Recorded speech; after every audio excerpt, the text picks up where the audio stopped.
Find the perfect ride for you today with the New Year New Ride sales event at Guam Auto Spot. Get behind the wheel of the 2024 Outlander Sport starting at just $22,995 or only $156 per paycheck. Visit GuamAutospot.com or call 671-478-AUTO.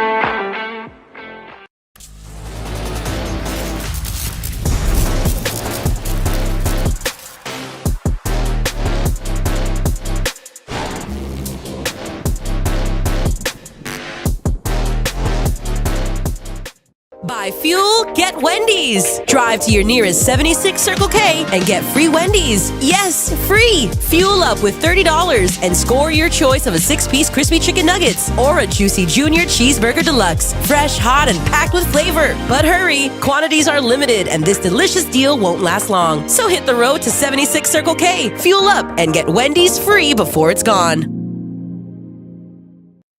You or someone you know looking for a job? Well, Sentinel Security is hiring and they're offering starting pay between $10 to $15 an hour, and they'll train you too. Email them today that you're interested at sentinelsolutionsguam@gmail.com. Sentinel Security, Guam's most reliable security solution for your home and your business. And let's do this tomorrow, folks, for breakfast. Kickstart your day with one of Wendy's Guam's breakfast faves, either the morning melt panini, breakfast burrito, or sausage, egg, and cheese English muffin. Your mornings just got delicious. Head to Wendy's for breakfast from 6 to 10:30 in the morning on weekdays and from 6 to 11 a.m. on weekends.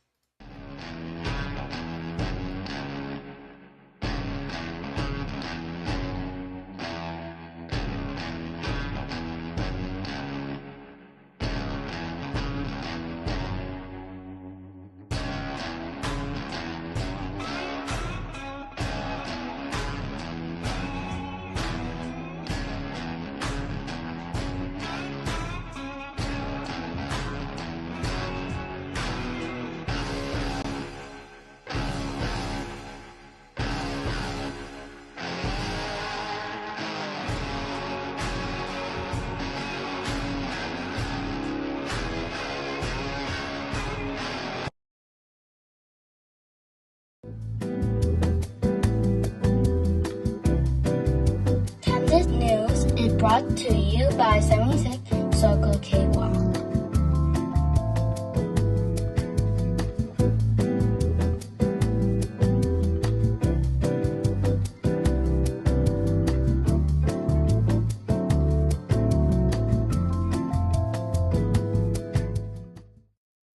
Good evening, my dear friends. It is 8:24 p.m. on Tuesday, August 12, 2025. Tomorrow is the 24th anniversary of the death of my beloved grandmother, Felicitas Agnes Cruz Torres, Familia Doma, proudly from Rizzo. Good evening, everyone. Good evening, my dear friends. Starting with the love of my life in all things but touching anything. Johnny Rosario.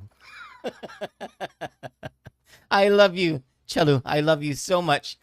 Good evening, Brother Brennan. Good evening, Sister Jen. Teresa, my friend. Good evening, Michael Cruz, my friend, and Auntie Bennett. And good evening to all of you watching. Someone today was like, aren't you going to be, are you paying attention to this war that's going on between the legislature and really being waged by the governor? I was like, no, absolutely not. Like, what? I don't care. They're like, why don't you care about the budget? The budget's a big deal. And I was like, because it's the same thing every single year. These are theatrics. This is just drama. This is now maybe not as dramatic as when Governor Eddie Calvo parked a hearse outside of the legislature in 2018, or was it 2017? One of those years. But certainly approaching that level of drama between the legislature. Well, coming from the governor's office, they're trying to get some blah, blah, blah. And honestly, then someone else is asking, did you see that thing about Jim Moylan and Bobby Stringy? And I was like, yeah, I saw. And they're like, are you gonna do anything about it? I'm like, no, I'm busy.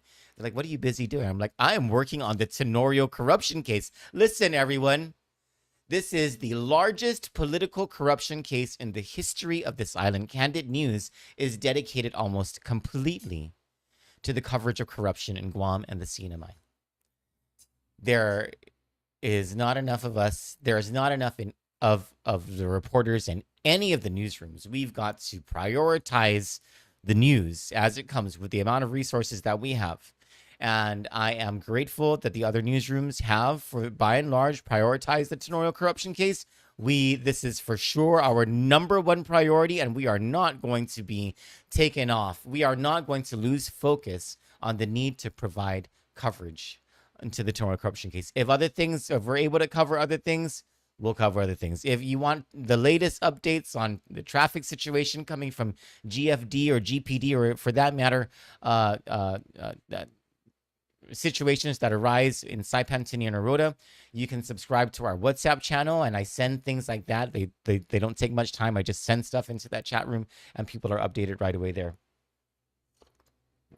But otherwise, the focus is on corruption. And with that said, the largest political corruption case has been indicted by a federal grand jury on June 25. It's criminal case 25-00011. It involves more than half of the adults of the Lieutenant Governor of Guam's immediate family.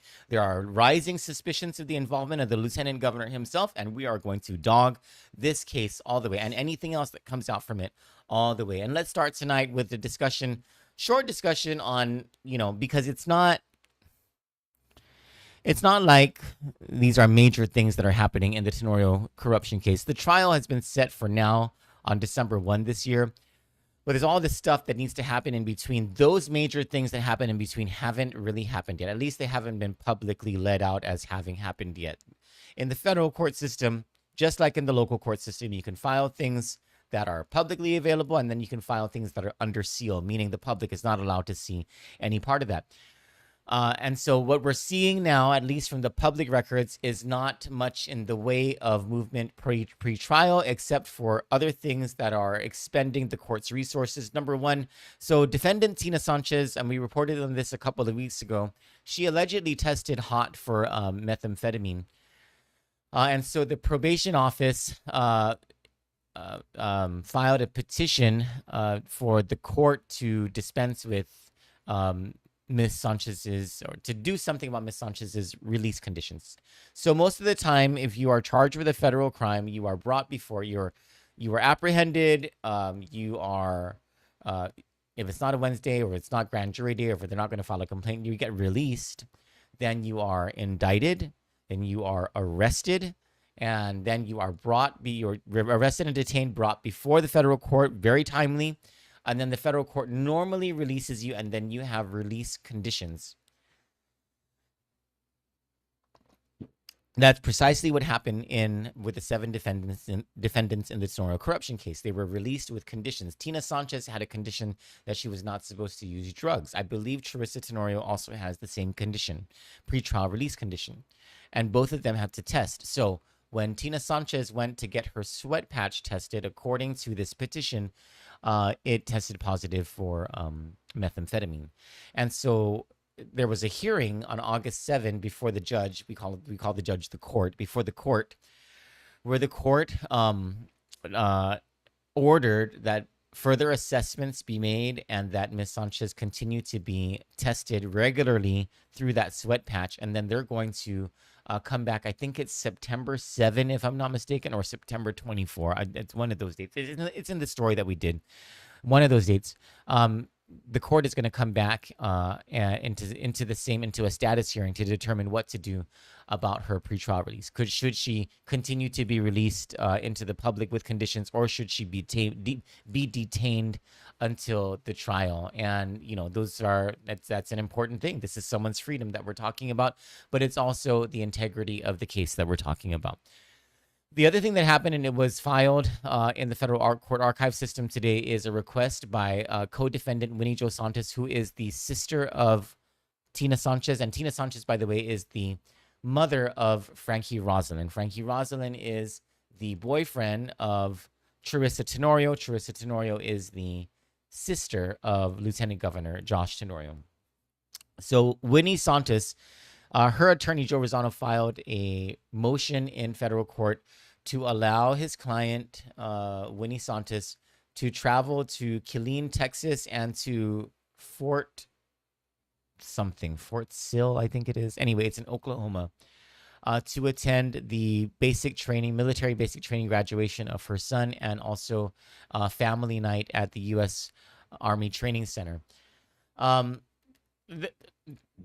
I saw people's comments about this. Honestly, it's not, this is a common sort of thing that the court would normally approve. Now, I know that something just recently happened in the case of Michael Marasegan, who is a fugitive from the law. He was convicted by a federal jury of illegal gambling, money laundering, et cetera, et cetera. The court, throughout his pre-trial period, and even through the trial period, allowed Mr. Marasegan to travel several times to the Philippines, which is a foreign country, right? The controls there are a little different than if, Winnie Santos is not asking to go outside the country. She's asking to go to Texas and Oklahoma, which are states, right? I'm not trying to defend Winnie Santos or anything. I just want to explain the differences here, because people might be wondering, what if she absconds? But there's a big difference here. And the biggest difference is that the court allowed Michael Marasegan to travel after he was convicted, and knowing that he was facing more than 100 years in federal prison for the crimes for which he was convicted. The court, for whatever reason, allowed Michael Marasegan to travel outside the country after his conviction. We are before even the trial in the Tenorio corruption case, and we're also not talking about outside the country. We're talking about whatever, right? But it's up to the court. That's going to be decided. Again, these have nothing to do with the forward movement of the resolution of the cases. These have everything to do with the expenditure of resources by the court, of the court resources to figure stuff out that's happening with the defendants. We haven't even gotten to the juicy stuff of pretrial motions, which we haven't been able to see if any have been filed yet. There's nothing publicly available, but that's when the real party starts, my friends, is when those pretrial motions start to come up. When we start to see the motions to suppress evidence, motions to dismiss, motions to take these things out and those things out and all this stuff, right? That's where the excitement happens in this case. The other thing that happened today, unrelated to this case, but I'll tell you, when this case was filed under seal in February, we at Kandit got all excited, and we even put something out. I don't know if any of you remember. We put a whole blurb out about how the federal government has filed its first criminal case of the year. And it was under seal. So we didn't know what it was, but we have been in case, and we've been waiting for the feds to drop the hammer on it and to file the indictment. And, oh shoot, what's going on here? To file the indictment. And so when this case number 1 came out, we were like, is this it? Is this the indictment? We were calling it. We have our ways of trying to figure things out, right? Even if things are sealed up. And all of those avenues proved to be, this must be another case. It must be another case. Today, that case was unsealed. And now we know what the case was. It's United States of America versus Jesus K. Paulino Jr. If the name sounds familiar to you, it's because he is a federally convicted felon. He was convicted in 2016 of honest services theft. And prior to that, he was a Guam Customs officer. Mr. Paulino, in this complaint that was filed on February 28 and unsealed today in the federal court system, he is accused of trafficking into Guam 32.4 pounds of meth. And for any of you who are unfamiliar with what that might be, that's a lot of meth. That's a crazy amount of meth that could get a lot of people high for a long time. And so the Fed seized it. They took it. They found him with it. I don't know what else is in this case. I'm not sure. The other documents don't say much about what's happening in this case. I don't know if he's pleaded out. I don't know when there's a trial setting. I don't know if he's cooperating anything, if there's a plea agreement. All we have is that the complaint has been unsealed and is showing that the feds charged this guy with, it's called attempted possession of more than 50 grams of methamphetamine, if I'm not mistaken, is the title of the violation. And according to federal law, that carries a minimum sentence if convicted at trial of 10 years in prison and a maximum sentence of life in prison. There is an associated enhancement to that. And it's kind of weird because there's no explanation in the complaint of what this might be, but it's the statute on aiding and abetting, and as the enhancement, if he's convicted of the underlying charge, then he would face double the sentencing. So he would face an additional 10 years minimum and an additional life sentence on top of the underlying charge. Johnny's reminding me about Bill Gavris. Yeah, so I did not write this story or this blurb yet, but the other thing that happened in the Tenorio corruption case is that attorney Bill Gavris has entered his appearance as counsel for defendant Kathleen Pareto. Now, to what I really wanted to talk about tonight, and this stems from a few people actually coming up to me and telling me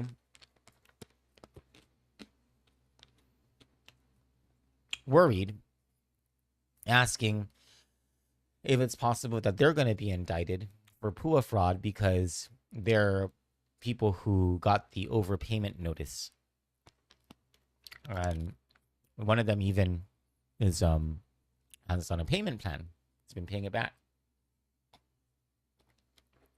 And then another person was like, well, maybe Charissa Tenorio and the other defendants, maybe they can just pay back what they took in PUA checks, and then they don't have to face the crimes. And so I need to clarify what's going on here. Two very different things.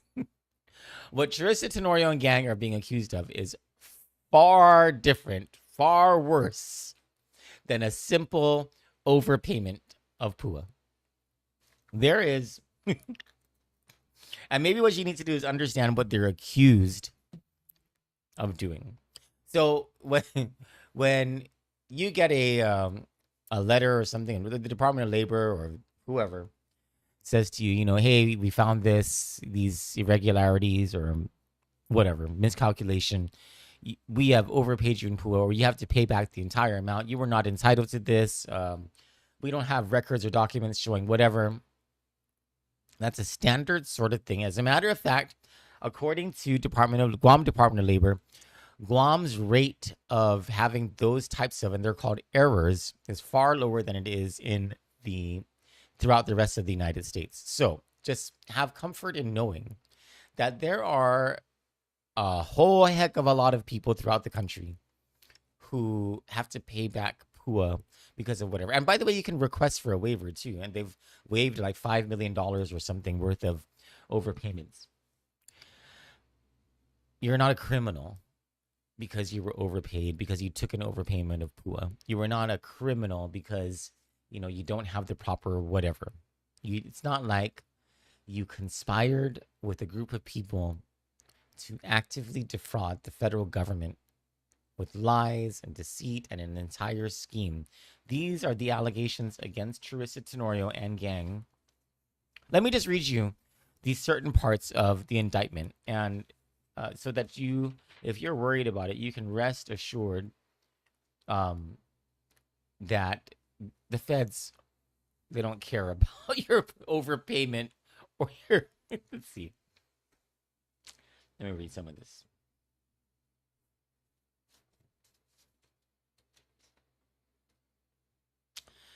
Defendants and others solicited people in Guam to apply for pandemic unemployment benefits.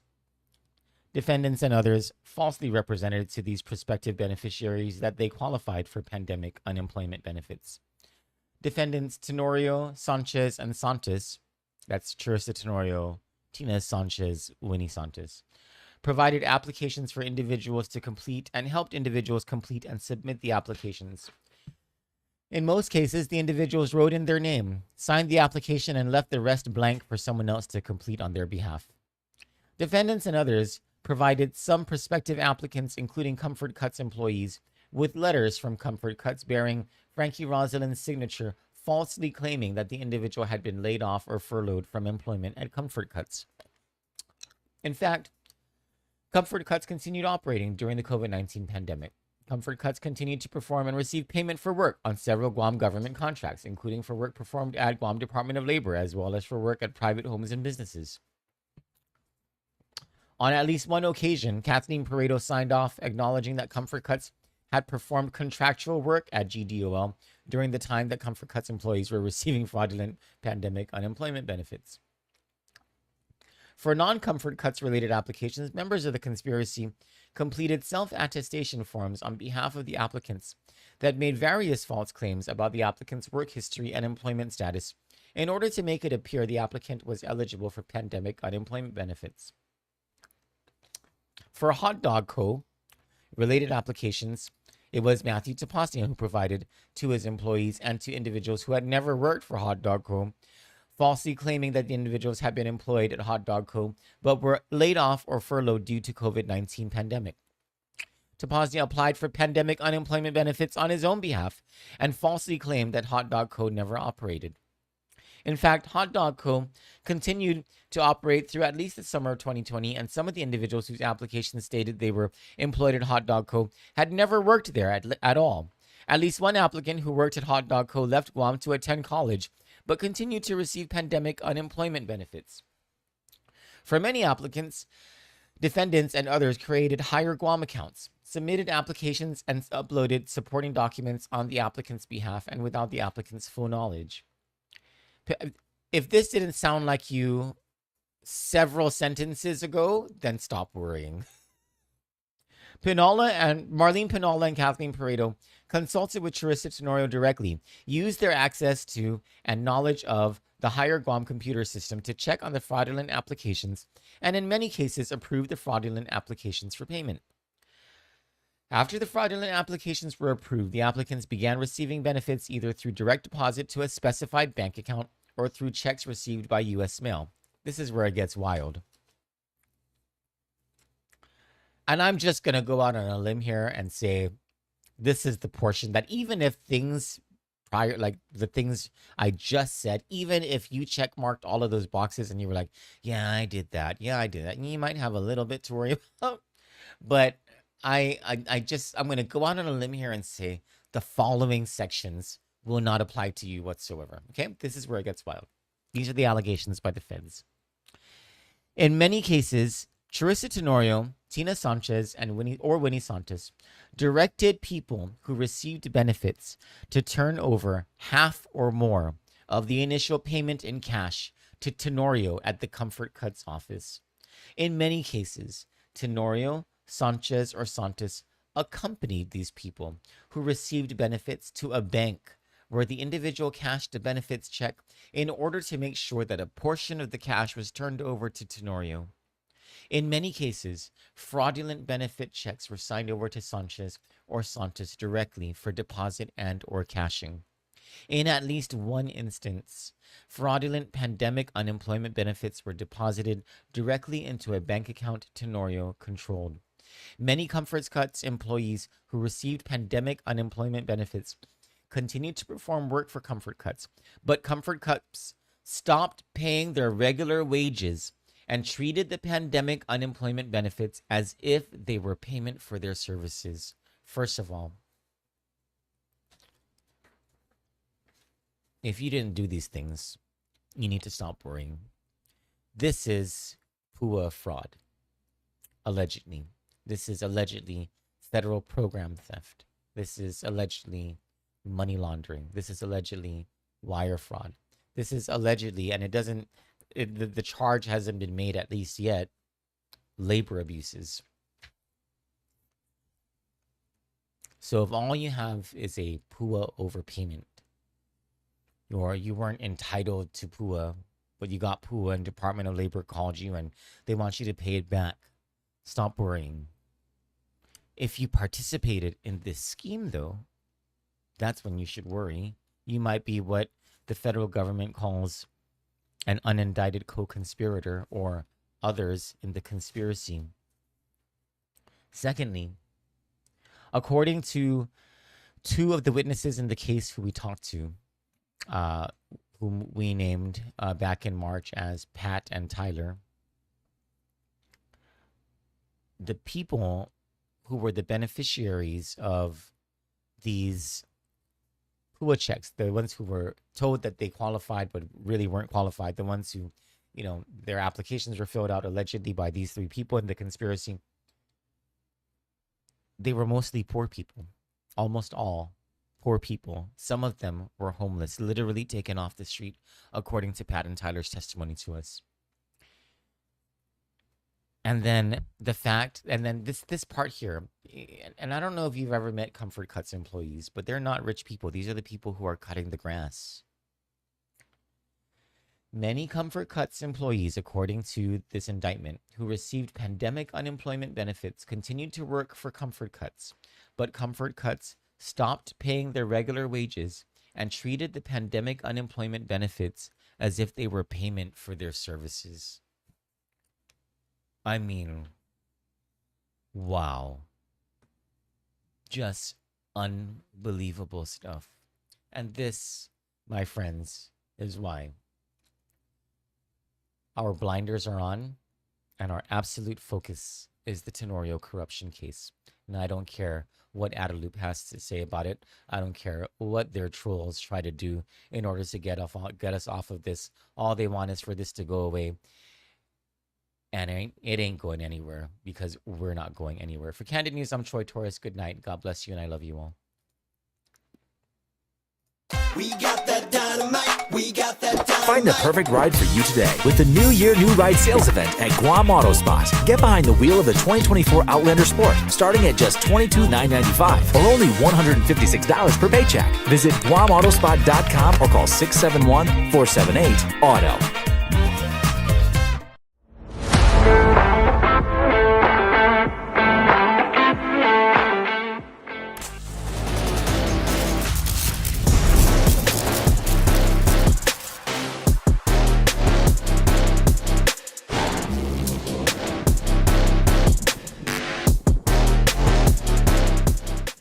Buy fuel, get Wendy's. Drive to your nearest 76 Circle K and get free Wendy's. Yes, free. Fuel up with $30 and score your choice of a 6-piece crispy chicken nuggets or a juicy junior cheeseburger deluxe. Fresh, hot, and packed with flavor. But hurry, quantities are limited and this delicious deal won't last long. So hit the road to 76 Circle K, fuel up, and get Wendy's free before it's gone.